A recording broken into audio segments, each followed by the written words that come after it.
The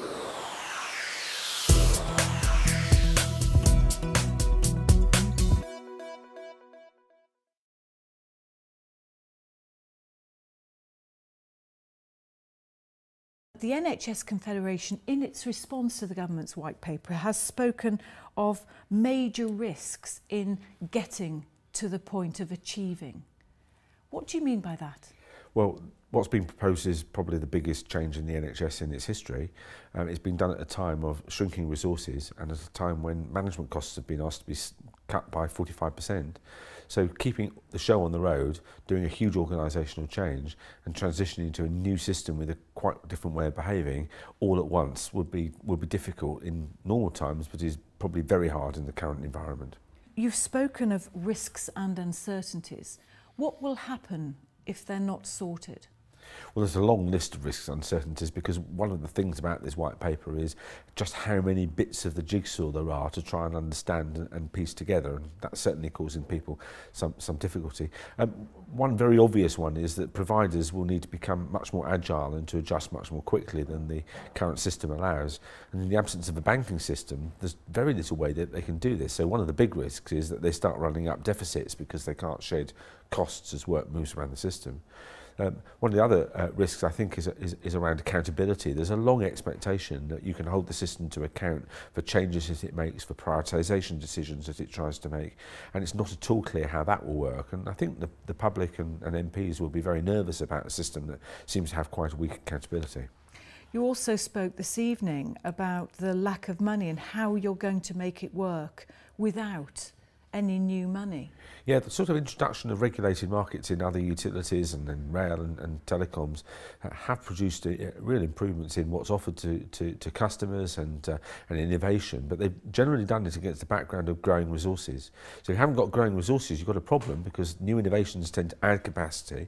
So there's only two answers. The first is somebody has to leave the system to create some headroom. Or you allow additional payment out of pocket, which David Cameron has said is not permitted. So it looks like the former, which is some very radical change, which will take us back to some difficult questions where local politicians say, why is my local hospital closing large amounts of its capacity, and why is there such big change? I don't think we signed up for this. Do you share the view that hospitals will close as a result of these changes? Well, there is a scenario in which hospitals will close. A much more likely one is lots of hospitals have lots of diverse problems, but none of them serious enough to make it worthwhile closing them, because in this new system there isn't the sort of what was called system management, the sort of planning function.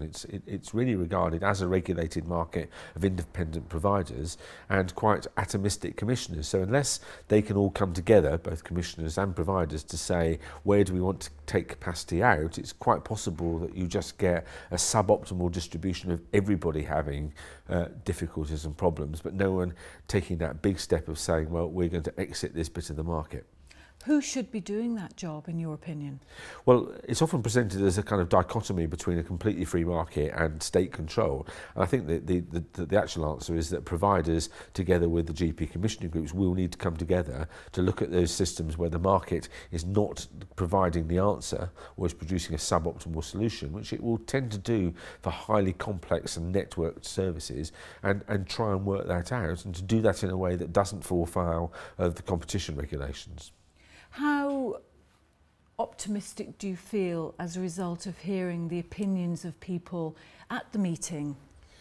I think from the white paper there was quite a lot of optimism and enthusiasm for the vision, and I get an impression that over time, as people start to work out the very complex details of it and the difficulties in envisaging what this looks as a dynamic system rather than just as a static piece of machinery. It's like we've been presented with a machine, but we've no idea that when you switch, what will happen when you switch it on.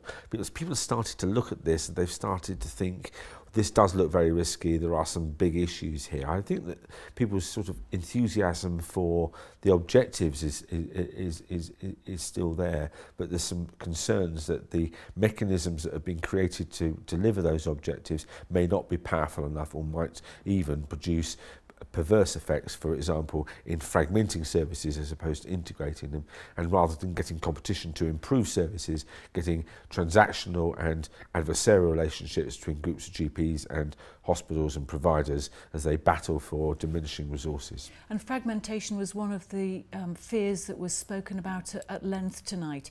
How do we resolve that issue?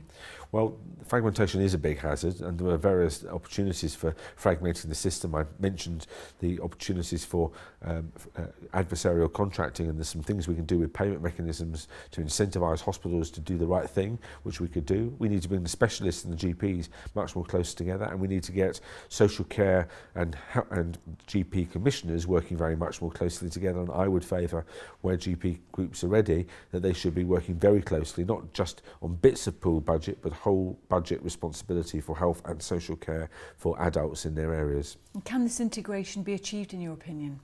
It can, but it's hard, and it takes a lot of hard work and some leadership, and the incentives need to be in the right place, and the performance management needs to be aligned to it, and it won't always work, and it will be a difficult journey.